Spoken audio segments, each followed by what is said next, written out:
Olá e bem-vindos! Hoje a gente vai mergulhar em uma das profecias mais conhecidas da Bíblia, a promessa feita a Abraão de que sua descendência passaria por 400 anos de aflição. A maioria de nós aprendeu, que essa história se cumpriu com a escravidão no Egito. Mas e se essa interpretação, que foi repetida por séculos, tiver uma falha fundamental?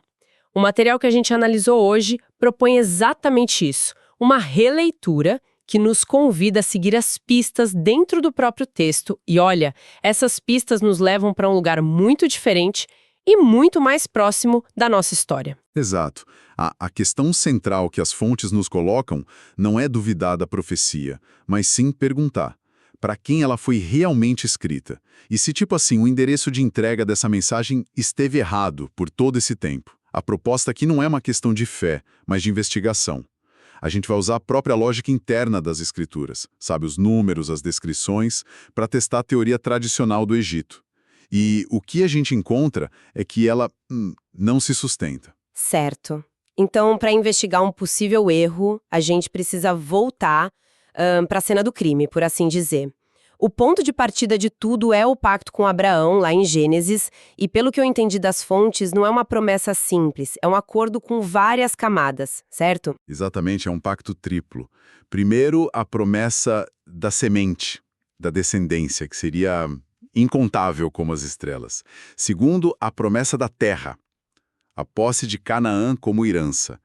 E a terceira parte, que é a mais crucial para a nossa conversa, é a promessa de um ciclo. Um período de grande provação em terra estrangeira, seguido por julgamento do opressor e, finalmente, a restauração. E esse pacto tinha uma marca física, quase como um contrato assinado na própria carne, não é? Sim, em Gênesis 17, o Criador institui a circuncisão como sinal do pacto.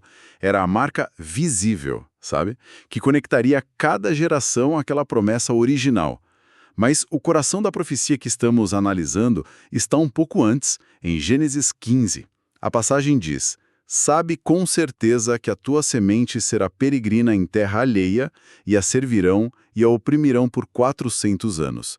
Mas também eu julgarei a gente a qual servirão e depois sairão com grandes riquezas." É essa a sentença que a gente precisa decifrar. Ok, vamos lá. Terra alheia, servidão, opressão, 400 anos. O endereço que pisca na cabeça de todo mundo é o Egito. Mas é aqui que a análise que recebemos começa a desmontar essa ideia, peça por peça. Qual é o primeiro grande problema com a teoria do Egito? Olha, o primeiro problema é o status de chegada. A profecia fala de servidão e opressão. Mas quando a família de Jacó, chega ao Egito, eles não são escravos. Longe disso. Eles são a família de José, o segundo homem mais poderoso do reino. Gênesis 47 nos mostra que eles recebem tratamento VIP. O faraó lhes dá o melhor da terra, a próspera região de Gósen. Eles chegam como convidados de honra, não como cativos. Certo. O texto de Gênesis 47 diz que eles frutificaram e multiplicaram-se muito. Isso descreve prosperidade, não aflição. Mas alguém poderia argumentar que a opressão veio depois, com o tempo. E veio. Mas esse é justamente o segundo problema. A opressão não foi um estado contínuo de 400 anos. O livro de Êxodo, no capítulo 1, é muito específico. Ele diz que a situação mudou quando? Quando se levantou um novo rei sobre o Egito que não conhecia a José. Exatamente. Isso é um marcador histórico claro. A escravidão não foi a experiência deles por 4 séculos. Foi um evento político que começou gerações depois da chegada. O relógio da aflição, não começou a contar quando eles cruzaram fronteira. Ok, então o início da contagem já é bem problemático.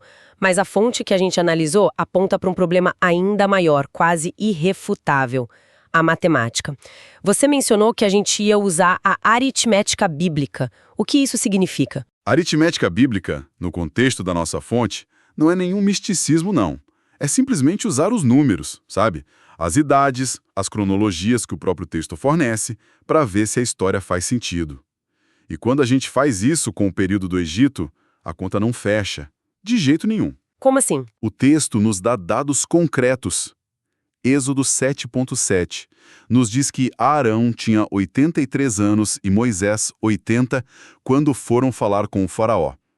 A opressão mais severa, o decreto para matar os bebês hebreus, aconteceu exatamente na geração deles. Agora, pensa comigo. Se Arão tinha 83 anos quando a libertação aconteceu e a opressão mais dura começou um pouco antes de ele nascer, como essa servidão pode ter durado 400 anos? Impossível.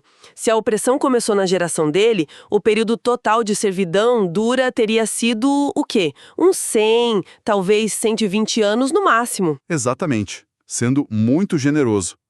A matemática do próprio texto nos mostra uma inconsistência de quase 300 anos. É um buraco gigantesco na narrativa tradicional. E é por isso que a fonte conclui de forma tão categórica. A profecia de 400 anos de Gênesis 15 não pode, de forma alguma, estar se referindo ao Egito. Uau, ok. Quer dizer, isso é um problema enorme. Uma lacuna de quase 300 anos não é um erro de arredondamento, é um erro de enredo. Então, se a fonte está certa e o Egito não é o cumprimento da profecia, ficamos com duas opções. Ou a profecia falhou, ou a gente está lendo o mapa errado há séculos. Para onde a fonte aponta, então? Aponta para a segunda opção. Estávamos lendo o mapa errado. A fonte argumenta que a profecia de Gênesis 15 é propositalmente genérica. Ela diz, em terra que não é sua. Mas, note bem, não menciona a palavra Egito. Ela descreve um conjunto de condições, um perfil de sofrimento. E esse perfil, segundo a análise, é detalhado de forma assustadoramente específica em outro lugar, nas maldições por desobediência listadas em Deuteronômio 28. Deuteronômio 28. Lembro que é um capítulo longo, com bênçãos e muitas maldições. Como ele se conecta com isso? A fonte o utiliza como uma espécie de lista de verificação. A ideia é que, para encontrar o povo a quem a profecia se aplica, precisamos procurar na história um grupo que tenha cumprido ponto por ponto as condições descritas nessas maldições. E essa lista, segundo a fonte, aponta diretamente para a experiência da escravidão transatlântica dos negros nas Américas. Uma lista de verificação profética. Isso é fascinante. Então vamos a ela. Qual é o primeiro item dessa lista que se conecta de forma tão forte com as Américas? O primeiro é Deuteronômio 28, versículo 68. Ele profetiza que o povo seria levado de novo para a servidão, mas desta vez em navios.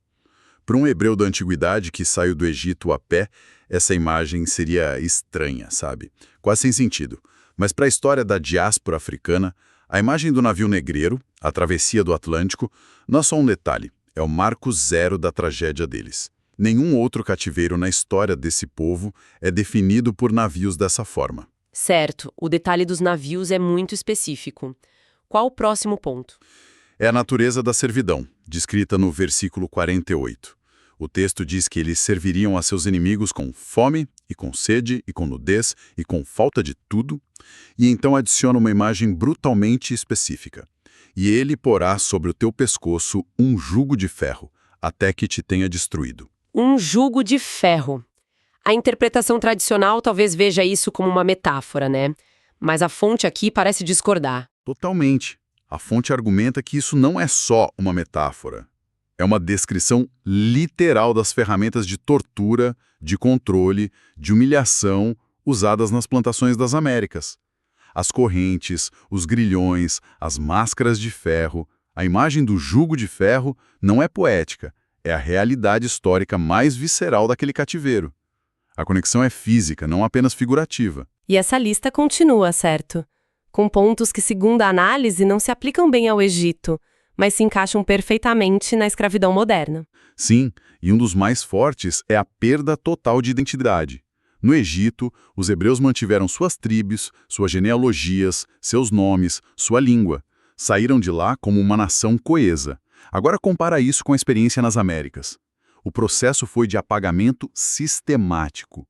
Nomes africanos foram substituídos, línguas nativas proibidas, laços familiares destruídos. Eles foram transformados em mercadoria, em propriedade sem história. É a desumanização completa, um roubo de identidade que simplesmente não aconteceu no Egito. E claro, a questão central da duração, os 400 anos. Como a fonte encaixa esse número na história da escravidão transatlântica? Aqui o encaixe é impressionante. O tráfico de escravos em massa para as Américas começa a se intensificar no século XVI. Se a gente conta a partir dali, passando por todo o período da escravidão, até as abolições no século XIX e o início da luta por direitos civis, que é quando o jugo começa a ser legalmente quebrado, temos um ciclo de aproximadamente 400 anos. A duração, as condições em navios, o jugo de ferro, a perda de identidade. A fonte argumenta que nenhum outro povo na história cumpriu de forma tão completa e literal cada um dos itens dessa lista profética. A conclusão é que eles são o povo que viveu esse padrão. Certo, vamos respirar fundo por um momento. A análise é densa, é provocadora. Se a gente aceitar essa premissa por um instante, o que isso realmente muda? Vamos voltar para a pergunta original de Abraão lá em Gênesis. Como saberei que hei de herdar a terra? Por que uma profecia de tanto sofrimento seria a resposta para essa pergunta? Parece uma resposta muito estranha. Essa é a chave de tudo. E talvez a parte mais profunda da análise. A resposta do Criador não foi para o Abraão indivíduo. Foi uma resposta sobre a jornada de sua semente, sua descendência. A garantia, o sinal de que eles eram de fato os herdeiros da promessa, não seria uma placa no céu. O sinal seria a própria sobrevivência a um ciclo de aflição previsto milênios antes. Nesse sentido, o sofrimento deixa de ser um acidente trágico da história e se torna a marca de identidade, o selo doloroso que confirma quem eles são dentro do pacto. Então, o sofrimento se torna a prova. E, por consequência, o cativeiro não é o destino final, mas uma fase do processo. Exatamente. É a fase do juízo, a maldição descrita em Deuteronômio pela quebra do pacto. Mas a narrativa bíblica é sempre cíclica. Profetas como Ezequiel e Jeremias são absolutamente claros sobre o que acontece depois. Eles prometem uma restauração, um ajuntamento final. Ezequiel 20 fala sobre tirar o povo do meio dos povos para onde foram espalhados. Jeremias 32 promete o retorno à terra com segurança. A promessa nunca foi só sobre sair do Egito, sempre foi sobre ser reunido de uma diáspora global. Resumindo a jornada que a gente fez hoje, partimos de uma história que todos conhecíamos, a dos 400 anos no Egito. As fontes que analisamos nos mostraram uma enorme falha matemática nessa história, forçando a gente a procurar outra resposta.